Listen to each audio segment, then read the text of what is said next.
నమస్కారం ప్రజలారా, నేను జగనన్నను ప్రేమించే అభిమానిగా అదేవిధంగా పార్టీని మళ్ళా అధికారంలోకి తీసుకొని వచ్చి అన్నను 30 సంవత్సరాలు అధికారంలో పెట్టి 31వ సంవత్సరం ప్రధానమంత్రిని చేసేటువంటి లక్ష్యంగా పోయేటువంటి నేను జగనన్నకు కొన్ని వందల సార్లు చెప్పి ఉంటా నా వీడియోల రూపంలో. అదేవిధంగా ఇంకా కొంతమంది మా వైసీపీ పార్టీలో ఉండేటువంటి నాయకులకు కూడా చెప్పాను. నేను ఏమని, అన్నను ప్రజలతో మమేకమను, కార్యకర్తలకు అన్న దూరం కావద్దు. కొంతమంది ఎవరైతే సలహాదారులు ఉన్నారో ఆ సలహాదారులు మాటలు విని అన్న దెబ్బపడిపోయినాడు, అన్న దేనికి పనికి రాకుండా పోతున్నాడు, కార్యకర్తలను దూరం చేసుకుంటే పార్టీ బలోపేతానికి మనకు చాలా నష్టం జరుగుతుంది, కార్యకర్త అనేవాడు జెండా భుజానేసుకొని తిరిగితేనే మన పార్టీ బలోపేతం అయ్యేది. నేను కొన్ని వందల సార్లు చెప్పినాను. మంత్రులు సంపాదించుకుంటారు, ఎమ్మెల్యేలు సంపాదించుకుంటారు, ఎమ్మెల్సీలు సంపాదించుకుంటారు. అదేవిధంగా జగనన్న అంటే కోటాను కోట్లు సంపాదించుకున్నాడు, కార్యకర్తకు జోబీలకు బొరకలు పడి ఉన్నాయి, ఏమి రూపాయలు ఎక్కలేదు కార్యకర్త దగ్గర అని నేను కొన్ని వందల సార్లు చెప్పితే అన్న ఇలా అంటే అప్పుడు మనం ముఖ్యమంత్రిగా ఉన్నాము, పారదాపాట్లు బారికేళ్ళు 100 మంది పోలీసుల వలయంలో పోయినటువంటి మనం రాష్ట్రంలో ఎక్కడి నుంచి ఎక్కడి కనీసం రైలు యాక్సిడెంట్ అయినా వరద బాధితులైనా ఇంకొకరినైనా ఏరియల్ సర్వే చేస్తాడు తప్ప అన్న ప్రజలు లేకపోయినాడా? యాక్సిడెంట్ ట్రైన్ యాక్సిడెంట్, ట్రైన్ పట్టాలు తప్పి ట్రైన్లో చనిపోయిన వాళ్ళ కూడా వాళ్ళకు గాయాలు తగిలిన వాళ్ళ కాడ పోయి నవ్వుతాడు. మరి హెలికాప్టర్లో పోతా ఈడ ఏమి జరిగిందనేది ఏమి కనపడుతుంది అన్నకు? అటువంటి పనులు చేపించినటువంటి అన్నకైతే అన్న అయితే ప్రజలు లేకపోవాలా అని అనుకుంటాడు. కానీ సలహాదారు ఎవడైతే ఉన్నాడో సలహాదారులు ఇచ్చేటువంటి వాళ్ళు మనం అధికారంలో ఉన్నాం, మనమేంది ప్రజల కాడికి పోయేది, మనం హెలికాప్టర్ ఎక్కుదాం, ఏరియల్ సర్వే చేద్దామని చెప్పి అన్నను మింగబెట్టినారు తప్ప ఈరోజు కార్యకర్త గుర్తొచ్చినాడు అంటే రాష్ట్ర స్థాయి రాష్ట్రంలో ఉండేటువంటి ఈ అన్ని 175 నియోజకవర్గాల్లో కూడా గ్రామ స్థాయి నుంచే పార్టీని బలోపేతం చేయాలనేటువంటి ఒక దిశ ఒక నిర్దేశం తీసుకొని జగనన్న ఏ విధంగా మళ్ళా ప్రజల్లోకి వచ్చి కరుణామయుడు లెవెల్లో కరుణామయుడు 2.0 యాక్షన్ చేయబోతాడుగా జనవరి సంక్రాంతి తరువాత అనేది కూడా ఈ సందర్భంగా నేను తెలియజేస్తా ఉండా. ఖచ్చితంగా వస్తాడు, మళ్ళా పిల్లలకు ముడ్లు కడుగుతాడు, సీమిడి చుట్టాడు, మీరేం పెట్టినా సరే మీ గుడిసెల్లోనే కూర్చొని తింటాడు, ఇబ్బంది లేదు. ఎందుకంటే 30 సంవత్సరాలు అధికారంలో ఉండాలా అనేటువంటి లక్ష్యంగా పోయినటువంటి మనం 175కు 175 కొడతామైనటువంటి మనం కేవలం గేరాగా పడిపోయినాం. కాబట్టి గేరా నుంచి మళ్ళా మనం పైకి లేయాలంటే చాలా ఇబ్బందులు జరుగుతాయి, ఇంకా చాలా రాష్ట్రంలో ఇంకా రకరకాలుగా జరుగుతాయి. సరే, ప్రస్తుతం అన్నే మాట్లాడుతున్నాడు, ఒక్కసారి మనం అయితే ఇందామని సందర్భంగా తెలియజేస్తున్నా. అయ్యా చెప్పయ్యా జగనన్న, ఈ సంక్రాంతి తర్వాత నేను కూడా జిల్లాల బాట పడతాను. పట్టు, నీకు నేను చెప్పేది అదే. టయానికి నువ్వు ఖచ్చితంగా సరే, మనం ఏదో టయానికి లండన్ నుంచి తెచ్చినట్టు ఏదో వేసుకుంటాం, అది వేరే విషయం. మనం ఖచ్చితంగా జిల్లాల వారీగా బాట పట్టాలా, జిల్లాకు పోవాలా, ఆడ మనం ఏదో ఒకటి చేయాలా, లా అండ్ ఆర్డర్ ఏదో ఒకటి ఇష్యూ చేయాలా. మనం ఖచ్చితంగా ఇష్యూలు చేసి ఈ యొక్క కూటమి ప్రభుత్వం ఏమీ చేయలేదు, ఈ కూటమి ప్రభుత్వం ఏమీ చేయడం లేదు, ఈ కూటమి ప్రభుత్వం మళ్ళా లూలుని తేలేదు, ఈ కూటమి ప్రభుత్వం పోలవరాన్ని కడతాంది, ఈ కూటమి ప్రభుత్వం అన్నా క్యాంటీన్ ఓపెన్ చేసింది, పేదోడు అనేవాడు అన్నం తింటే జగనన్నకు నచ్చదనేది మీకు తెలుసు. అందుకే నేను రాజన్న క్యాంటీన్ పెడతానని కేవలం 5 రూపాయలకి ఇచ్చే భోజనాలు కూడా అన్నా క్యాంటీన్ కూడా మొత్తేసినాను, సచివాలయాన్ని తాకట్టు పెట్టాను, సిపిఎస్ రద్దు చేస్తానన్నాను చేయలేకపోయినాను, మెగా డిఎస్సీ అన్నాను పెట్టలేకపోయినాను, రాష్ట్రానికి వచ్చినాక అప్పుడు చంద్రబాబు నాయుడు ఉన్నప్పుడు తెచ్చినట్టు కంపెనీలన్నీ నాకు ట్యాక్స్ కట్టలేదని చెప్పి నేను పక్క రాష్ట్రానికి తరలించినాను. రాష్ట్రంలో మన దేశంలోనే గంజాయి హబ్గా మన ఆంధ్ర రాష్ట్రాన్ని మార్చినాను. ఇంకా నేను చేపల మార్కెట్లు తెచ్చినాను, ఫిష్ మార్కెట్లు తెచ్చినాను, మటన్ మార్కెట్లు తెచ్చినాను.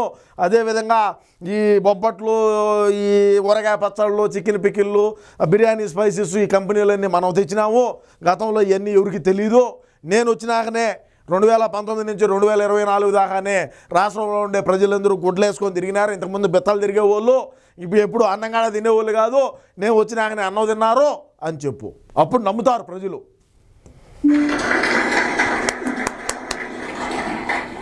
ఇనిషియలీ ప్రతి గురువారము బహుశా జనవరి నెలాఖరు నుంచి మొదలు పెడతాను అనుకుంటున్నా.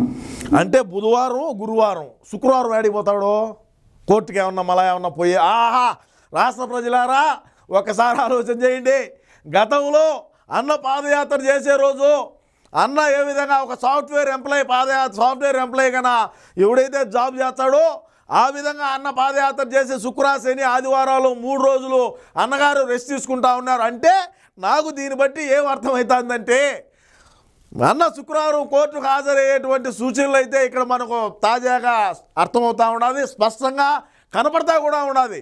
అంటే అన్న డైరెక్ట్గా అనొచ్చు, ఏమి నువ్వు 360 రోజులు ప్రజల్లోనే ఉండొచ్చు కదా, 365 రోజులు నువ్వు ప్రజల్లోనే ఉండు, 5 రోజులు సంవత్సరంలో 5 రోజులు రెస్ట్ తీసుకో, 360 రోజులు నువ్వు ప్రజల్లోనే మమేకమవు, గ్రామానికి పో, ఇంటింటికి పో, ఏమే నువ్వు ప్రజల మీద అంత ఉంటే నేను కూడా వచ్చా జగనన్న నీకు తోడుగా, జగనన్నకు తోడుగా సీమరాజా చేసుకోండి పండగంగా నేనుంటా, ఇవన్నీ మానేసి జగనన్నకు తోడుగా గ్రామ స్థాయి నుంచి ప్రతి ఒక్క ఇల్లు ఇంటి గడప దొక్కు నువ్వు 5 ఏళ్ళు మనకు టైం ఉన్నదంగా, అంగ 4 ఏళ్ళు ఉన్నది, ఇబ్బంది లేదు, 4 ఏళ్ళు ఇంకా దాచే ఉన్నది. ప్రతి ఊరికి పోయి ప్రతి గ్రామానికి జిల్లా నియోజకవర్గం మండల స్థాయి వార్డు స్థాయి కాడి నుంచి నువ్వు తిరుగు, ఇంటింటికి పో, నీ ఇంట్లో మంచి జరుగుంటే నాకు ఓటేయమన్నావు కదా, నీ ఇంట్లో మంచి జరిగితే మీ అన్నకు ఓటేయని మీ బిడ్డకు అన్నావు కదా, మరి మీ బిడ్డ ఏం తప్పు చేసినాడని మీరు నాకు ఓటేయలేదని చెప్పి అడుగుపోయి, నువ్వు మంచి చేసినోడు వేపు కదా, మనం మంచిగా చేసినాం కదా, నీ బిడ్డకు ఎందుకు ఓటేయలా అని ఇంటింటికి పోయి అడుగు, నువ్వు ఖచ్చితంగా నువ్వు అడుగు, మనం 175 గెలుస్తాము అని చెప్పి సందర్భంగా తెలియజేస్తా ఉన్నా.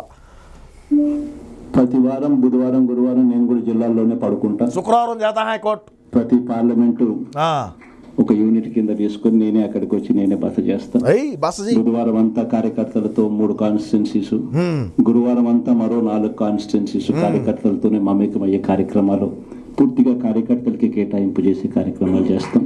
శుక్రవారం ఏమనొద్దు, శుక్రవారం ఏమన్నారంటే శుక్రవారం కోర్టుకు పోవాలన్నా, శుక్రవారం కోర్టుకు పోవాలి కాబట్టి బుధవారం గురువారం మాత్రమే కార్యకర్తలతో మమేకమైతా.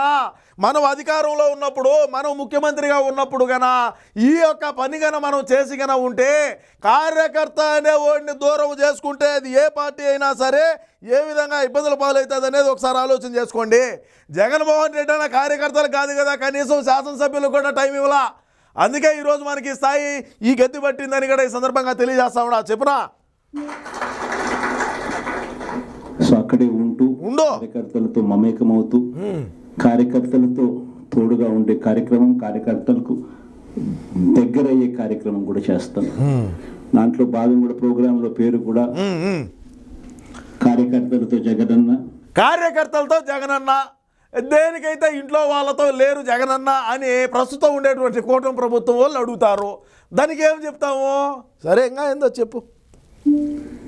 పార్టీ బలోపేతానికి దిశానిర్దేశం అనే కార్యక్రమం పేరు కూడా పెట్టి ముందుకు తీసుకొని పోతాం. తప్పకుండా మనం ముందుకు తీసుకొని పోవాలి జగనన్న.